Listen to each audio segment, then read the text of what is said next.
ரீசெண்டாக ஒரு மேடையில் ஒரு படத்தோட ப்ரொமோஷன் மேடையில் எம்எஸ் பாஸ்கர் அவர்கள் ஒரு படம் நல்லா இருக்குது அப்படின்னா எல்லார்கிட்டையும் போய் சொல்லுங்கள், ஆனால் ஒரு படம் நல்லா இல்லைன்னா யார்கிட்டையும் சொல்லாதீங்க, தயவு செஞ்சு விட்டுருங்க.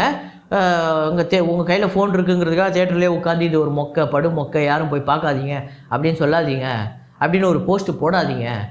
உங்களுக்கு ஒரு 150 ரூபா 200 ரூபா வச்சு நீங்கள் ஒன்றும் வீடு கட்டிட போகிறது கிடையாது. அந்த படம் நல்லா இல்லைன்னா தயவு செஞ்சு விட்டு போயிடுங்க. அதை போய்ட்டு ஒரு பெரிய விஷயமாக ஆக்காதீங்க. அந்த படத்தை ப்ரொடியூஸ் பண்ணவங்க நடுத்தரில் நிற்கிறாங்க. அந்த படத்தில் வேலை பார்த்தவங்களுக்குலாம் ஒரு பெரிய லாஸ் ஆகுது. ஸோ அதை பண்ணாதீங்க அப்படின்னு சொல்லி ஒரு மேடையில் சொல்கிறாரு. இதுக்கு ஒரு மிகப்பெரிய கடும் எதிர்ப்பே வந்திருக்கு. ஸோ அது என்னெல்லாம்னா அதுக்கு நிறையா உதாரணங்கள் சொல்கிறாங்க. இப்போ உன் படம் நல்லா இருந்தால் நான் வந்து எல்லா இடத்துலையும் போய் சொல்லணும், உன் படம் நல்லா இல்லை அப்படின்னா நான் எங்கேயும் போய் சொல்லக்கூடாதா? இப்போது நான் ஒரு ஹோட்டலுக்கு போகிறேன், அங்கே போய் தோசை ஆர்டர் பண்ணி சாப்பிட்றேன், தோசை நல்லா இல்லை அப்படின்னா தோசை நல்லா இல்லை, என்ன அதுக்கு போய் இவ்வளோ காசு வாங்கியிருக்க, தோசை என்ன எப்படி இருக்குது அப்படின்னு தான் நான் கேட்க முடியும். அதுக்காக அங்கே அமைதியாக வந்துட முடியுமா? நல்லா இருக்குன்னா மட்டும் நான் தோசை நல்லா இருக்குன்னு சொல்லிடுறேன், நல்லா இல்லைன்னா தோசை நல்லா இல்லைன்னு சொல்லிட்டு வந்துடுவேனா அப்படிங்கிறது ஒரு அந்த மாதிரி ஒரு உதாரணங்களை வச்சுருக்காங்க. ஸோ இந்த உதாரணங்கள்லாம் உண்மையிலே சரியா? ஸோ ஒரு படம் அப்படிங்கிறது இந்த மாதிரி கடுமையான விமர்சனங்களை தாண்டி வெற்றி பெற வாய்ப்பு இருக்கா? அது பாசிபிள் இருந்திருக்கா? இதுக்கு முன்னாடி நடந்திருக்கா அப்படிங்கிறத நம்ம பேசுவோம். ஸோ இந்த ரிவ்யூவர்ஸு அப்புறம் காலங்காத்தால் ஒரு படத்துக்கு 9 மணிக்கு போயிட்டு first half review, second half review, அப்புறம் போஸ்ட்டு போட்டு ஃபஸ்ட் ஆஃப்லேயே நான் தூங்கிட்டேன், செகண்ட் ஆஃப்லேயே தூங்கிட்டேன், இந்த மாதிரி சில ஃபேஸ்புக் போஸ்ட்டு, இன்ஸ்டாகிராம் போஸ்ட்டு, இந்த மாதிரி ஒரு ட்விட்டர் போஸ்ட்னால ஒரு படத்தோட வெற்றியை நிர்ணயிக்க முடியுமா அப்படிங்கிறதையும் பேச போகிறோம். அதுக்கு முன்னாடி இந்த சேனல் அப்படிங்கிறது ஒரு புது சேனல்.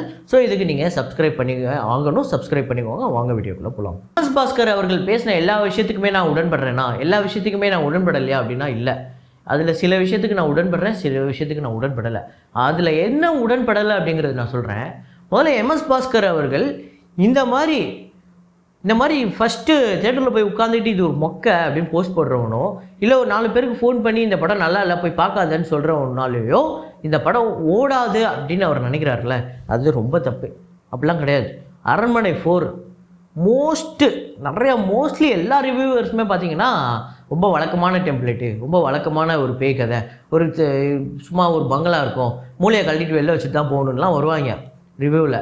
ஆனாலும் அதையும் தாண்டி இந்த வருஷத்தோட பிக்கஸ்ட் பிளாக் பஸ்டராக மாறிச்சு, முதல் 100 கோடி வசூல் திரைப்படமாக மாறிச்சு அரண்மனை 4.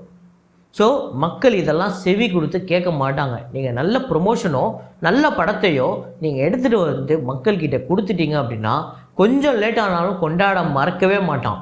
ஸோ அந்த மாதிரி இங்கே நிறையா படங்கள் இருக்குது. நான் கேட்குறேன், லவ் டுடேன்னு அப்படி ஒரு படம், அந்த படத்துக்கு நல்ல ப்ரொமோஷன் பண்ணியிருந்தாங்க. அதுக்கேற்ற மாதிரி அந்த படமும் ஒரு வித்தியாசமான ஒரு கதைகளும். அந்த படத்தை கொண்டாடலையா? அந்த படம் என்ன நீங்கள் சொல்கிற மாதிரி ஒரு 200-300 கோடி பட்ஜெட்டா? நீங்கள் எடுக்கிறீங்களே அந்த மாதிரி ஒரு 4 கோடி 5 கோடி பட்ஜெட் தானே. அந்த 5 கோடிக்குள்ளே பட்ஜெட்டை எடுத்து அதுக்குள்ளே ஒரு பெரிய ப்ரொமோஷனை பண்ணி நல்லா கொண்டு போய் மக்கள்கிட்ட ரீச் பண்ணி ஒரு நல்ல புது கதையை கொண்டு போய் மக்கள் இன்றைக்கி எதெல்லாம் வந்து விரும்புகிறாங்க, எதெல்லாம் வந்து அவங்க வெறுக்கிறாங்க, அது எல்லாத்தையுமே கதைக்களமாக கொண்டு எப்படி வந்து மக்கள்கிட்ட கொண்டு போய் சேர்க்கணும் அப்படின்னு பண்ணது தான் லவ் டுடே. ஸோ அந்த மாதிரி இங்கே நிறையா படங்கள் உதாரணத்துக்கு இருக்குது.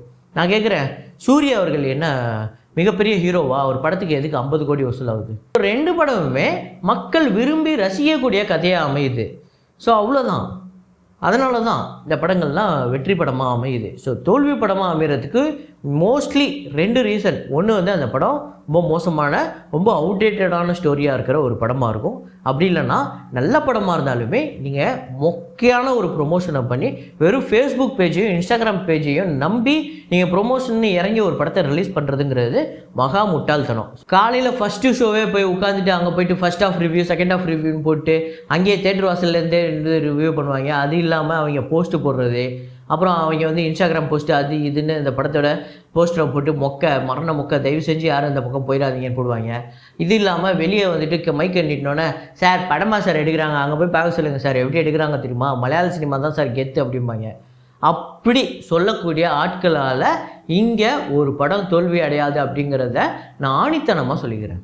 ஒரு திரைப்படம் அப்படின்னாலே என்னங்க, ஒரு இயக்குனரோட ஒரு கற்பனை தான். ஒரு இயக்குனர் அவருக்குன்னு ஒரு கற்பனை இருக்கும். அவர் வந்து ஒரு உலகத்தை வந்து இங்கே வந்து கட்டமைப்பார். அந்த உலகத்துக்குள்ளே அதுக்குள்ளே ஒரு கதாநாயகன் இருப்பான், ஒரு வில்லன் இருப்பான், ஒரு ஹீரோயின் இருக்கும், அவங்களுக்குள்ளே நிறையா குடும்பங்கள் இருக்கும், அதுக்குள்ளே காமெடியன் இருப்பான், இதுக்குள்ளே ஒரு கதை இருக்கும். அந்த கதையில் ஒரு சூழ்நிலை ஏற்படும். அந்த சூழ்நிலைக்கு அந்த ஹீரோவும் அந்த ஹீரோயினும் அந்த குடும்பமும் அந்த வில்லன்கிட்ட எப்படி ரியாக்ட் பண்ணுறாங்க, அதுலேருந்து எப்படி தப்பிக்கிறாங்க. ஸோ இதுதான் கதையாக இருக்கும். இதுக்கு நடுவில் நிறையா வித்தியாசமான சயின்ஸ் ஃபிக்ஷனு, ஹாரரு, அது மாதிரி நிறையா ஜானர்லாம் இருக்குது. இதெல்லாம் கொண்டு வந்து நம்மக்கிட்ட கொடுக்கறது தான் ஒரு இயக்குனரோட இது வேலை. ஸோ அந்த இயக்குனர் ஒரு நேரத்தில் ஒரு விஷயத்தை யோசிச்சு வச்சுருப்பார். அது நம்ம யாருக்குமே உடன்படாது. ஸோ ஒரு விஷயத்த அவர் யோசிச்சு இது நல்லாயிருக்கும், மக்கள் ரசிப்பாங்க அப்படின்னு தான் நினச்சி எடுத்துகிட்டு வருவாங்க.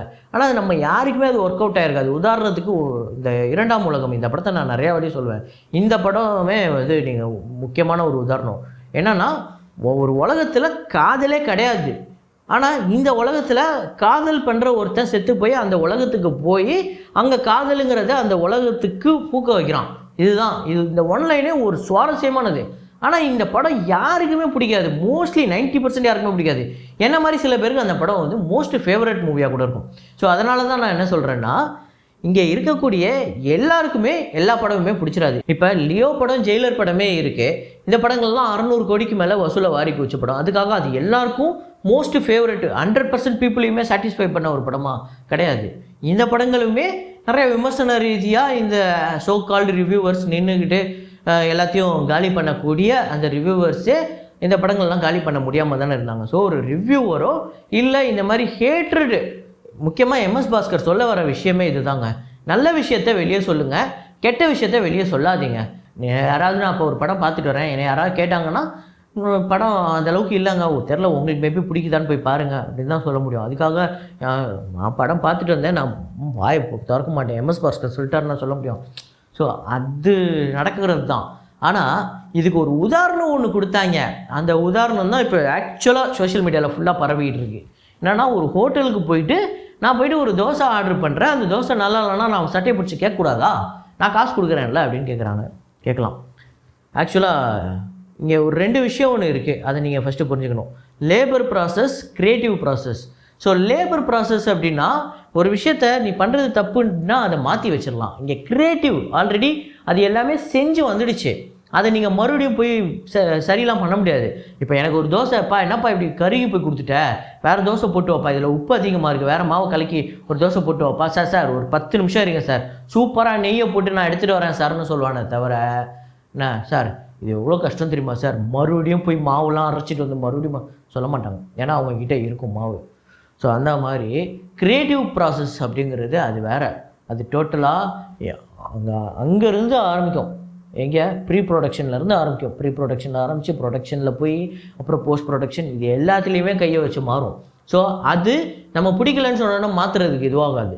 ஸோ அதனால் இந்த தோசையும் படமும் ஈக்குவல் ஆகாது. இது ஒரு மட்டமான உதாரணம் அப்படிங்கிறதுக்கு சொல்கிறேன். என்ன தான் வந்து ஒரு படம் மொக்கப்படம் இருக்கிறதுல உலகத்திலே ஒரு மட்டமான படம் எடுத்தாலுமே அந்த மட்டமான படத்தை எடுத்தவன் ஒரு மட்டமான ஒரு படைப்பாளி. ஸோ படைப்பாளிக்கு இங்கே நீங்கள் சினிமாவை விமர்சனம் பண்ணுறவங்களும் சினிமாவை நேசிக்கிற சினிமாவை வியாபாரமாக வச்சுருக்கவங்களும் கண்டிப்பாக நீங்கள் வந்து அந்த மட்டமான படைப்பாளிக்கும் நீங்கள் வந்து மரியாதை கொடுத்து தான் பேசணும். அவன் இவனு பேசக்கூடாது யாரையும். அதே மாதிரியே ஒருத்தரை வந்து ரொம்ப அசாசினேட் பண்ணக்கூடாது, அவங்களோட கேரக்டரை அசாசினேட் பண்ணக்கூடாது, அவங்கள அப்யூஸ் பண்ணக்கூடாது விமர்சனங்கிற பேரில். ஸோ இது எல்லாமே நான் சொல்லணும், ரொம்ப நாளாக இந்த மாதிரி ஒரு விஷயங்கள் பேசணும் அப்படின்னு நினச்சேன். ஸோ எம்எஸ் பாஸ்கர் சொன்ன விஷயத்துக்கு நான் என்ன உடன்படுறேன் அப்படின்னு பார்த்தீங்கன்னா, அவர் வந்து ஒரு நல்ல விஷயத்த வெளியே போய் சொல்லுங்கள், கெட்ட விஷயத்த நெகட்டிவாக ஸ்ப்ரெட் பண்ணாதீங்க, இந்த மாதிரி காலங்காத்தால் ஒரு போஸ்ட்டை போட்டு ஒரு படத்தை காலி பண்ணாதீங்க, உங்களுக்கு பிடிக்கலன்னா விட்டு போங்க அப்படின்னு சொல்கிறாரு. அவ்வளோதான். மற்றபடி அதில் உள்நோக்கம் நீ வந்து 120 ரூபா நீ மட்டும் கஷ்டப்பட்டு சம்பாதிக்கல, நான் மட்டும் தான் கஷ்டப்பட்டு சம்பாதிக்கிறேங்கிறதுலாம் அவரோட நோக்கம் கிடையாது. ஸோ அதை பார்க்கும்போது அப்படி தான் தெரிஞ்சுது. ஸோ உங்களுக்கு என்ன இதில் ஏதாவது கருத்து இருந்ததுன்னா கமெண்ட்டில் போடுங்க. ஸோ இதே மாதிரி ஒரு வீடியோவில் மீண்டும் நான் உங்களை சந்திக்கிறேன். Signing off Rahman.